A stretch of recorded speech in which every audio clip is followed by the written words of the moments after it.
Para continuar então, com o nosso contexto bíblico, nós paramos aqui no capítulo 11, que vai falar sobre a sétima trombeta, Houve aquele interlúdio ali entre o anúncio da sexta trombeta e logo, houve esse interlúdio para anunciar ali a sétima trombeta. E agora, antes de falar dessa sétima trombeta, Halley vai dizer o seguinte, que parece que agora nos capítulos que seguem adiante, eles são uma continuação ou vai ser eles contam a mesma história, só que talvez de um ponto diferente, acredita-se que do capítulo 6 ao 11 fala do mesmo assunto que vai falar agora do capítulo 12 até o 19, do capítulo 19, versículo 15. Entende? Então, o que Halley vai nos indicar é que parece contar a mesma história, que tudo se acaba aqui, com o anunciar da sétima trombeta, então, assim, é uma informação que ele passa aqui pra gente. E ele vai falar também que essa adoração que João vê no capítulo 11 é a mesma adoração ao rei na sua segunda vinda, marcada no capítulo 19. Mas vamos lá, vamos para o contexto bíblico para a gente poder entender melhor essa situação. E aí fala agora da sétima trombeta, que diz: vozes do céu diziam, o reino do mundo se tornou de nosso Senhor e do seu Cristo, e ele reinará pelos séculos dos séculos. Então parece que assim, a obra foi consumada aqui, o que está anunciando na sétima trombeta. Mas vamos lá. Chegou o tempo de julgar e recompensar os teus servos, e se abriu o santuário de Deus nos céus, e ali foi observada a arca da aliança. Então, duas coisas que existem aqui: um santuário de Deus nos céus e a arca da aliança também nos céus. A arca da aliança é tão valiosa aqui para os israelitas, agora ela é encontrada também aqui nos céus, Que coisa maravilhosa. E agora o contexto vai nos dizer sobre a mulher agraciada e o dragão. Então, o que acontece? A opinião mais comum, tida aqui é de que essa mulher ela representa Israel, certo? Então, quando fala sobre essa linguagem figurada da lua e do sol, e 12 estrelas se curvando, é comparado ali ao sonho que José teve, em Gênesis, que ele tem um sonho com seus irmãos, como se fossem os seus irmãos, seu pai e sua mãe se curvando diante dele, Então fala sobre isso, de uma mulher vestida de sol, com a lua debaixo dos pés e uma coroa de 12 estrelas sobre a cabeça. Então ela estava grávida e gritava de aflição. Então isso também se cumpre, é uma profecia que se cumpre ali em Isaías 66, capítulo 66, versículo 66, o versículo 7 e 8. Eu vou ler para vocês aqui, olha. Será que uma mulher pode dar à luz antes mesmo de sentir as dores de parto? Será possível parir sem qualquer dor ou desconforto? Ora, quem já ouviu algo assim? Quem já presenciou tal acontecimento? Assim pode uma nação nascer em um só dia? Pode-se dar à luz a um povo de uma hora para outra? Pois Sião ainda estava em trabalho de parto quando deu à luz a seus filhos. Então essa mulher aqui que nós vemos no capítulo 11, ela vai falar, se eu não me engano, acho que já entra no capítulo 12, não, no capítulo 11 ainda. Ela vai falar que ela dá à luz a um filho, E esse filho, é uma alusão também ali a Jesus, o menino Jesus, que um homem que governará todas as nações com cetro de ferro, fala de Jesus. E foi assim que Cristo nasceu, da nação de Israel, ele nasceu dessa nação. Aquela mulher, ela representa Israel, que foi a nação onde Jesus nasceu, e ela que vai, que ela vai acabar com esse dragão. O dragão vermelho também, com 7 cabeças e 10 chifres, possuindo sobre a cabeça 7 coroas, porque Satanás ele é o príncipe desse mundo, que vai dizer, ele é o Deus dessa era, diz em 2 Coríntios, o príncipe do poder do ar, em Efésios vai dizer, príncipe deste mundo, que diz em João, Ele é tudo isso, mas ele não é onipotente, ele não é onisciente, ele não é onipresente, nem Deus ele é, certo? A única coisa que Deus vai chamar de Deus aqui é o dinheiro, certo? Então, Satanás, por motivos que não cabe à mente humana saber, Deus aprove que ele causasse o que ele causa na humanidade, durante um período de tempo, mas o fim dele já está determinado, certo? Outra coisa que vai dizer também é que o dragão queria devorar o bebê, né, que havia nascido daquela mulher, mas o filho foi arrebatado para junto de Deus no seu trono, e a mulher fugiu para o deserto, né? Então é uma provisão que Deus dá também aqui. Logo mais vai falar desses assuntos aqui, a gente vai discorrer. Fala também aqui sobre guerra que houve nos céus, né? Miguel e seus anjos lutaram com o dragão, né? Você vai ver ali no livro de Judas que já fala sobre Miguel lutando ali contra, né, Satanás pelo corpo de Moisés, né? É o que está descrito ali. Então Miguel já havia lutado contra Satanás. Agora outra questão também que vai dizer que Satanás em Ezequiel, né, se não me engano, capítulo 28, vai falar que Satanás, presta bem atenção nisso, que ele era um guardião, que ele foi feito para isso, ele era um guardião ali no jardim do Éden.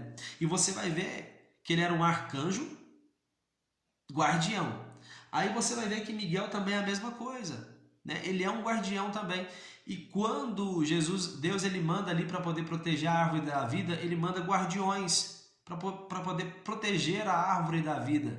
Então Satanás tinha uma função muito importante, mas ele deixou de fazer algo que Deus tinha estabelecido para ele, para poder fazer sua própria vontade. E com isso, né, cada dia mais ele foi se corrompendo. O grande dragão foi excluído para sempre, né? A antiga serpente que estava ali no jardim, né? O que fala ali de Satanás. E outra coisa, ele fala que eles estavam perseguindo, né, o povo de Deus, mas essas pessoas venceram por causa do sangue do Cordeiro e por intermédio da palavra do testemunho que anunciaram. Então são duas coisas que um crente vence: através do sangue do Cordeiro e através do seu testemunho. O testemunho que você anuncia. Perceba isso, é um testemunho de que, olha, você foi alcançado pelo sangue de Cristo, mesmo que você não merecia, porque a gente não merece. Ainda assim a gente recebeu um favor tão grande, né? Uma salvação tão grande que Cristo nos deu, e agora nós nos apegamos a essa salvação, a esse sacrifício, né? E assim nós vamos chegar no céu juntamente com Cristo, né? Através do sangue do Cordeiro e do testemunho. E para a gente fechar aqui, ele vai falar também, né, sobre a fuga da mulher, né, ali no deserto. Então fala de Israel, que vai dizer o seguinte, olha, né, a mulher significando Israel. É a interpretação que é mais aceita, né? A mulher sempre fala de igreja aqui na Bíblia, a gente sempre entende isso. Mas o que Halley está nos colocando aqui, Israel, né, que é o mais aceito. Israel, aquela mulher, né, ali de Apocalipse, do capítulo 11, ela representa Israel. Vamos continuar? Foi entregue à mulher 2 asas da grande águia a fim de voar para um lugar deserto, né? Lembra que João havia visto uma grande águia que anunciou os ais ali? Então a mulher ganhou as asas dessa águia e fugiu para o deserto. E a serpente fez jorrar água da sua boca a fim de arrastar a mulher com a correnteza. A terra cooperou com a mulher abrindo a boca e devorando o rio. Então o dragão atacou sua descendência, os que obedecem aos mandamentos de Deus e se mantêm fiéis ao testemunho de Jesus. Então o que nós temos aqui? Nós temos uma mulher fugindo. Deus sempre preparando uma provisão para o seu povo. E aí o que acontece? Você vê que agora Satanás ali, né, o dragão, ele faz jorrar da sua boca um rio, né, fazendo perseguições ali ao povo de Deus. Então isso pode fazer uma alusão ao povo que estava aqui, né, da atualidade, onde João estava vivendo, o contexto bíblico presente que João vivia, né, onde o povo estava sendo perseguido durante o Império Romano, né? Nós sabemos aí que a igreja prevaleceu durante os 400 anos do Império Romano e sempre perseguindo, mas ainda assim eles permaneceram. Deus tinha sempre uma provisão, né? Embora os cristãos sofreram bastantes, mas esses mártires que sofreram, hoje eles têm um lugar aqui no céu. Nós acabamos de ver em Apocalipse, né, que eles clamavam por justiça, né?